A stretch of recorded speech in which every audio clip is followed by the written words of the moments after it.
So I'm delighted to say that joining us on the We Are West Ham podcast for the very first time is talkSPORT's Toni Afoke. Tony, it's great to have you on, mate. Absolutely superb retro Man United shirt there. Sharp. You tell me what year it is. Yeah, so this was, let me just get it in frame. This was the 99-2000 away kit. It was my dad's. Obviously, I'm a United fan. I'm actually closer to West Ham than I am. Yeah, of course, like most United fans, right? Like most United fans, but I do have an excuse. My dad is from Manchester, so he brought me up in supporting United. And yeah, this was his top, and he just passed it down to me as a kid, and I've had it ever since. Yeah, quality, mate. And 99-2000, so like year after. Yeah, year after the treble. Yeah. No, but any name on the back? No name on the back. No name. No, retro, nice one. So I feel like, do you feel like as a United fan living in London, you have to have that story at the ready? You have to like quick draw, tell people that your dad grew up in Manchester before they start giving it to you both barrels. Literally, like I even say it now to just there at talkSPORT. Everyone's like, "Oh, who do you support? United." Yeah, by the way, my dad. Yeah. I have to tell it to everyone, and especially like where I grew up. I'm from East London, so I grew up surrounded by West Ham fans, right? And they all say, "Oh, why do you support West Ham?" And I'm like, "My dad's from Manchester. Yeah, this is why I support United." I literally had to bring proof one day for school, like the passport, like where it says where you were born, right? So I had to bring the Manchester bit. So I was like, "Look, guys, my dad was born in Manchester." It got that bad, but at least I had excuse. Dishing out your old man's ID around school. Yeah, I literally had to. I was like, "Dad, can I take a picture of your passport?" Don't think so, son. Well, I'm doing it. This is worthwhile to me. Yeah. Well, fair enough, Tony. Like almost to this extent that you start saying it the other way around, just telling people your dad was from Manchester before giving them context. Oh yeah, I support United, by the way. But I can imagine that is a pain in the backside. Growing up in Essex and now living in London, I don't have that problem because literally everyone is a West Ham fan. Big game on Sunday at Old Trafford. I feel like obviously teams build themselves up to play against Manchester United, and lots of teams have got, historic dislike of them or a desire to beat them. They're a big scalp, whatever. And I think what I quite enjoy about the West Ham's rivalry with Man United is it feels quite mutual. Not that we've, had a history of huge results against you or whatever. You've hammered us on the reg since I was growing up in the 90s and well beyond that into the modern day, just used to getting beaten by Man United. But we always seem to give you a game, and it feels like Man United fans enjoy the games against West Ham as well, and look forward to them, whether it's at Upton Park or Old Trafford and now the London Stadium. They're rarely dull affairs. Every now and then there'll be a one-sided slapping from United, but it feels like it's somewhat of a two-way rivalry, as much as it can be when there's historically been a huge gulf between the sides. Yeah, 100%. Like if you look back at I can name a lot of West Ham games where start of the season, I think it was my 20th birthday, we beat you 4-0, or Tevez keeping you up, or that free kick. There's always something between a Man United West Ham game, so I am looking forward to it. And and even you guys, you always want to give us a game, which I don't like. I like more at Old Trafford recently. Like you've been giving more of a go. But back in the day, like going to Upton Park was not a fun affair for us. I always thought West Ham we would always have to play because listen, you guys are a good team. Not sure you've had the best start of the seasons, but I feel like looking forward to this game. I think it's a big one for Man United fans. Yeah, is that sort of more at the moment? Like you're going into it in reasonable form. We beat you in the League Cup last season, 1-0 at Old Trafford. Our first victory in 17 years, I think it was. Yeah. I think it literally was our first victory in 15 years. Since the Carlos Tevez goal that you mentioned there in 2007, a historic game. Obviously, we've beaten you at home since then, but that was a big result. We always, even last year in the Premier League, we only lost 1-0. We were well and truly in the game. Definitely could have got something out of it. Going into it this time round, Tony, United are unbeaten since October the 2nd, I think it is, since that humbling by Manchester City. But Erik ten Hag just quietly going about making a half decent team of you. I know the Cristiano Ronaldo circus sort of dominates a lot of the questions, which we'll get onto in a minute. But are you reasonably pleased with where your team's at the moment? At the moment, 100%. I felt going into this season, the only thing I wanted, I didn't expect much from Man United because my childhood was great, and now these past 10 years have just been depressing. So going into this game, recently, all I wanted was Ten Hag to kind of implement his style of football and just see Man United play this modern style of football. And in the past 2 games, because even when we beat Arsenal and beat Liverpool, we really didn't dominate the game. We really didn't grab a hold of it. And all of our wins, like Southampton away again, they could have had something to do with it. And Everton away, I think it was from Everton away, the first half where we completely dominated it. I was like, okay, I'm starting to see something then. And then Tottenham, prime example, we completely dominated the game for 90 minutes. And even the Chelsea game, the first half, I felt like we completely dominated it.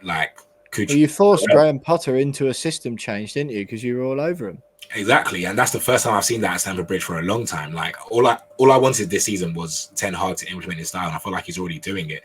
The only thing is, we're doing it without a striker. Now, Ronaldo will probably be back. I know he's been in training today, so I'm guessing he will be back for Thursday's game against Sheriff and the game against you guys on Sunday. But right now, Man United are actually playing. Dare I say it? Man United are actually playing well. I feel like this is a big test for us because against the top 6 sides, I feel like we've been up for it, and hence our good record against them. But what I want from this season is these games. I don't want to call you guys a small club, but these games against teams like West Ham, can we go to West Ham and just get our 3 points and make it easy, like the way that Arsenal were doing it, the way that City are doing it. So I'm really looking forward to this game. I'm really looking forward to see if we can keep this momentum and the way we've been playing at Old Trafford, the crowd behind us. Can we just not make a meal of West Ham, but can we just make it an easier game? I don't want you guys to get into the game as much. So that's my main focus for Sunday. Yeah, I understand that. Well, let's talk about Ronaldo, because, I mean, it's almost annoying to have to, but then you can't not talk about it. I just find the whole thing quite sad, to be honest, the way it's going. But what's your take on the whole thing? Ten Hag's obviously doing what any manager can do, really. If he doesn't want him from a football side of things, he's stamping his authority. You can't be having players storming down the tunnel. I understand that. It just doesn't feel like a good fit to me at the moment. But what do you make of the whole thing? I give credit to Ten Hag. I feel like he's managed this really well. And another thing about Ten Hag is that all the players recently, when they've come out in interviews, they've always said there's now a discipline at the club, which God knows, I don't know what the managers were doing before, but I don't know, Ten Hag has come in and he's kind of made it this is my way or the highway, which it should be with your manager, right? You should want to play for your manager. And the Ronaldo thing, as you said, I'm bored of it now. It's annoying because I don't want to say that Ronaldo's finished. We literally, a couple months ago, we were relying on him, and God knows where we would have been without his goals. So I doubt that player is completely gone.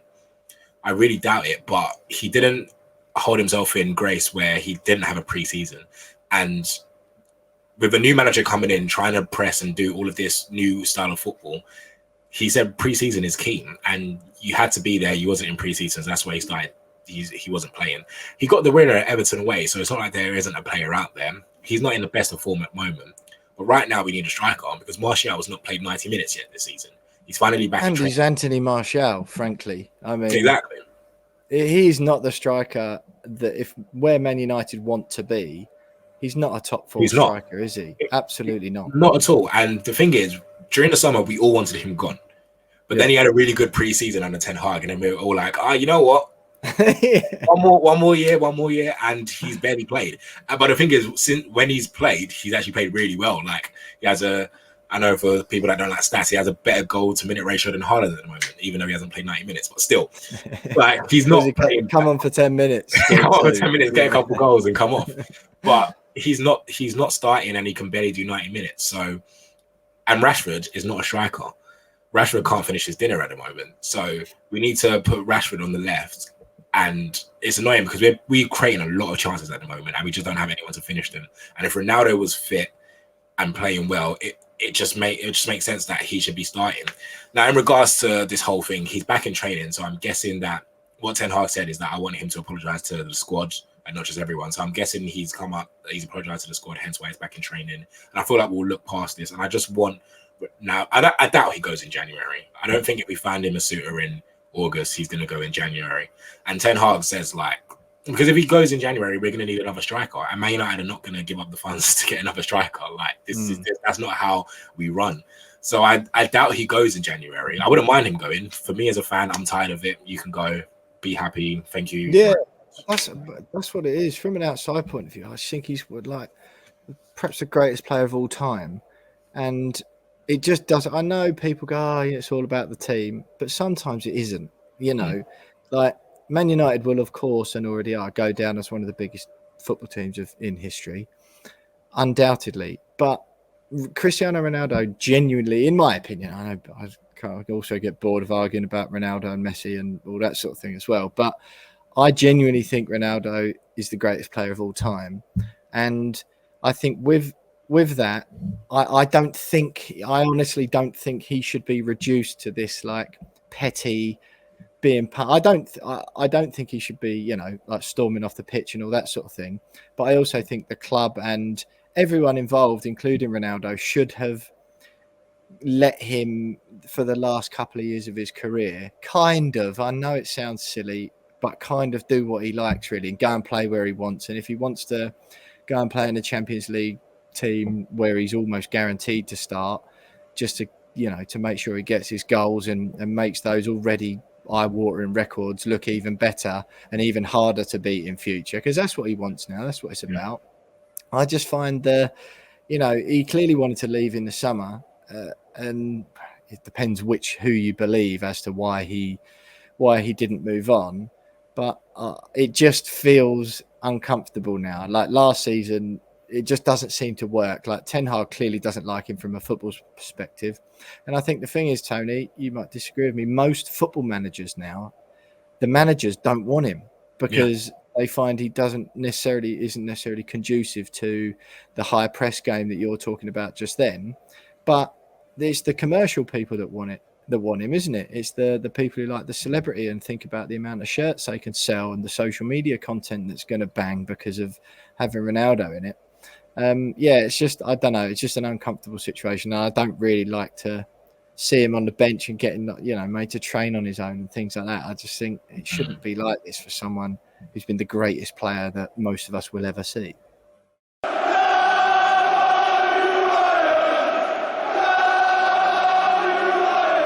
Support for the We Are West Ham podcast is brought to you by Manscaped, who are the men's below-the-waist champions of the world.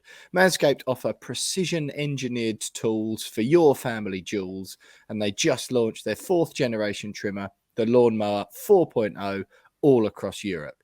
And to add to that, we've got our hands on the quality Weed Whacker nose and ear trimmer, so we're well on our way towards looking as well-groomed as West Ham do under David Moyes. Clean, tidy and looking absolutely fantastic on weekends. Jonesy, we got our hands on the performance package from Manscaped, which has got loads of absolutely quality bits of kit in it, and I think you've got yours there. Yeah, so I've got the performance package here. They even throw in a free toiletry bag as well, which Happy days. Can't go wrong with that.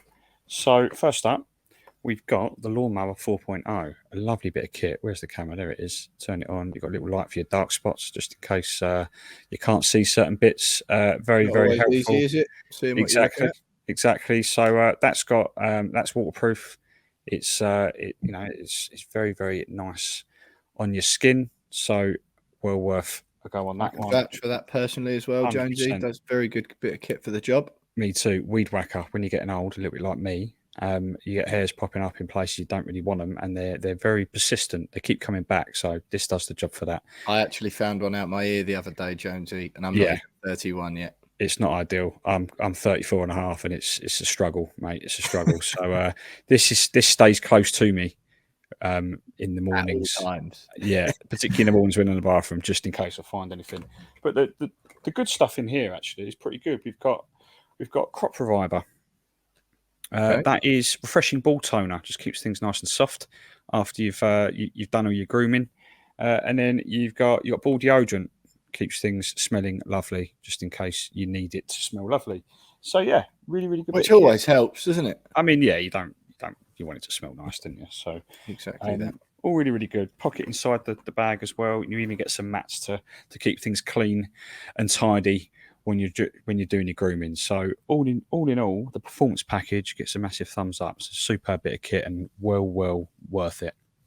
Happy days. Well, we've all been there, Jonesy, haven't we? We're 6 weeks out from Christmas at the moment, and we've all spent time wondering what to get for our dads, uncles, brothers, granddads, cousins, when you just have not got a clue what to buy the blokes in your life. So we would definitely recommend, lads, joining the 2 million men worldwide who trust Manscaped, who we've teamed up with to bring you 20% off and free worldwide shipping with the promo code MASSIVE at manscaped.com. That's massive as in West Ham are massive at manscaped.com for 20% off and free worldwide shipping. You wouldn't stick a goalkeeper up front if you were a manager, so why choose anything other than the right tools for the job when it comes to your grooming regime? Trust us, you won't regret it.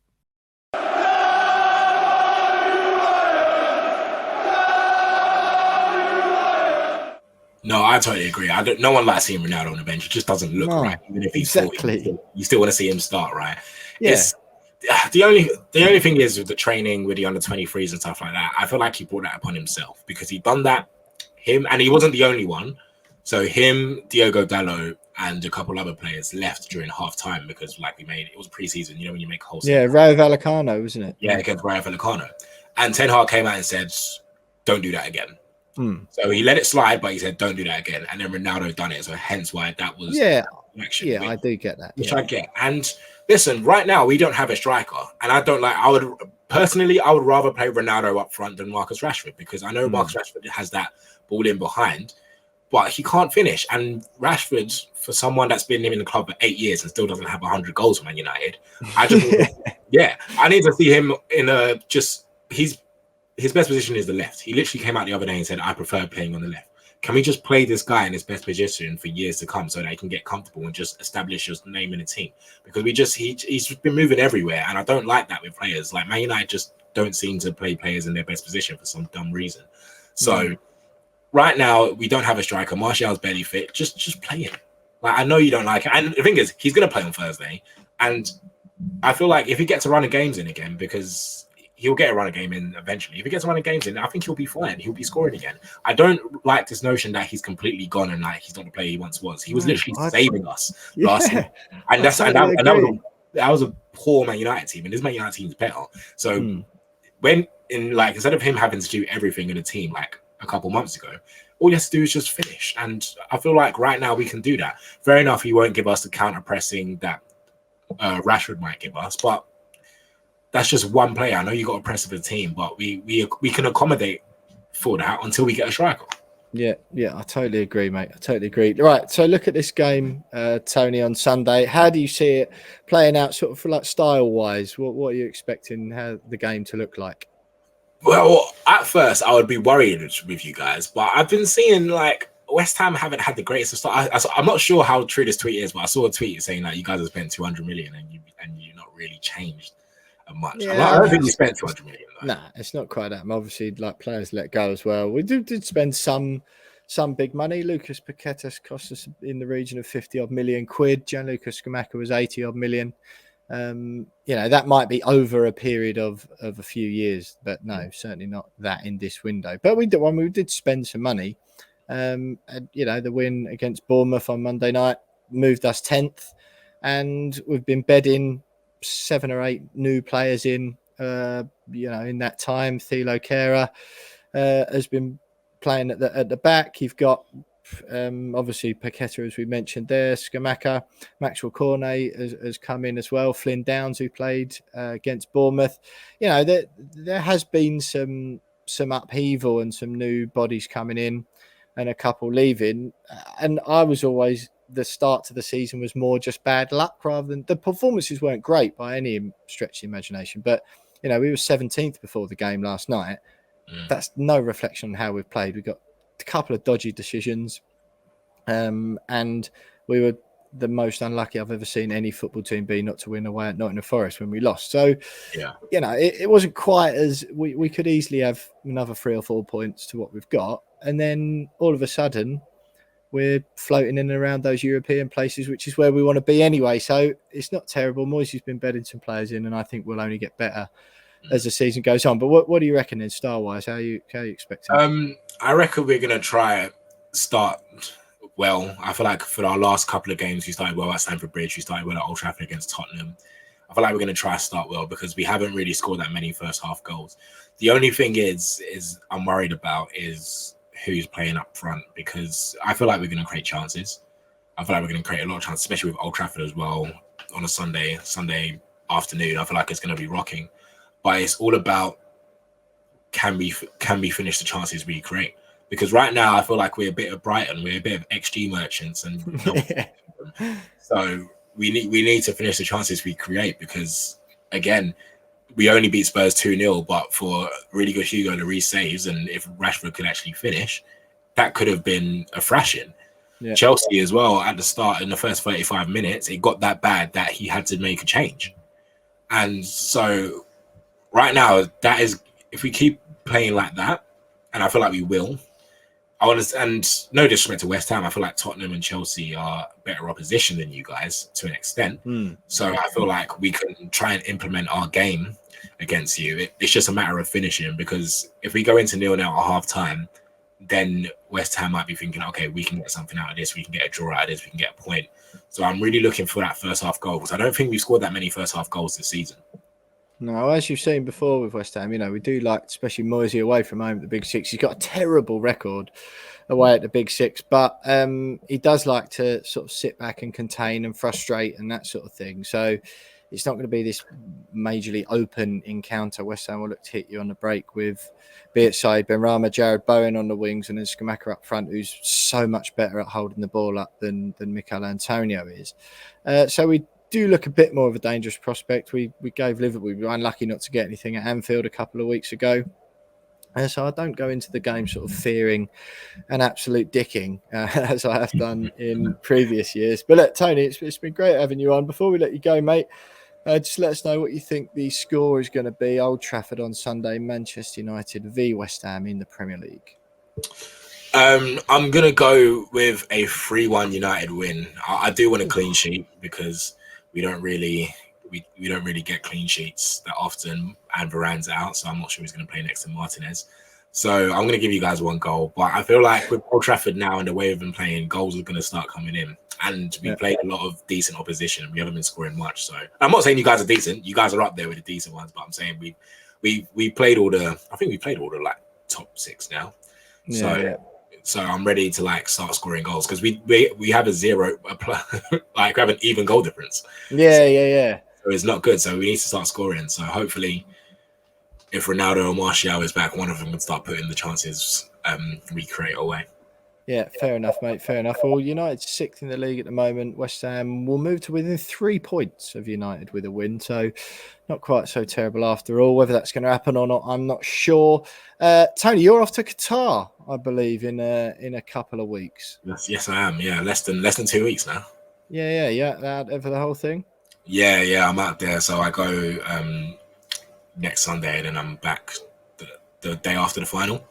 Happy days, mate. Happy days. Yeah. Well, listen, look, Toni Afoke there from talkSPORT.